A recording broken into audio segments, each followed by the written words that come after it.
எல்லா இடத்துலையும் உங்களுடைய பேச்சை நான் ரசிச்சிருக்கிறேன். அந்த இக்கட்டான சூழ்நிலை எதை சொல்றாங்க? கரூர் சம்பவத்தை சொல்றாங்களா? அந்த நேரத்தில் நீங்கள் பேசிய பேச்சு ஓகே, எனக்கு ரொம்ப பிடிக்கும் அப்படின்னாரு. அந்த ரொம்ப பிடிக்கும்னு சொல்றதோட ஒரு பச்சிலும் குழந்தை, ஒரு 2.5 வயது குழந்தை பேசுவதைப் போல. ஏன்னா கட்சிக்கே வயசு 2 தான். நான் ஒரு தலைவனாக பார்க்கவில்லை, என் தலைவனை நான் ஒரு 2.5 வயது குழந்தையாக பார்த்தேன். நான் பேச பேச கேட்டார்.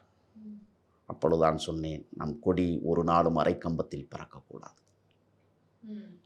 எல்லோரும் பேசினார்கள், தாவேக்கா கொடி அரைக்கம்பத்தில் பறக்கவில்லை என்று ஆதங்கப்பட்டார்கள். நான் சொன்னேன், தலைவனிடத்திலே சொன்னேன், ஒரு நாளைக்கு எண்ணற்ற போராளிகள் களத்திலே மடிகிற போது, போர் வீரர்களை காப்பாற்றுகிற பொதுமக்கள் ஒரு நாளைக்கு 100கணக்கானவர் இறக்கிற போது கூட ஈழத்தாயகத்தில் ஒரு நாளும் புலிக்கொடி அரைக்கம்பத்தில் பறந்ததில்லை அண்ணா.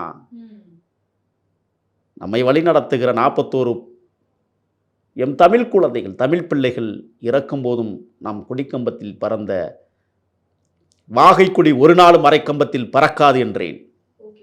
அதை ரசித்து கேட்டார்.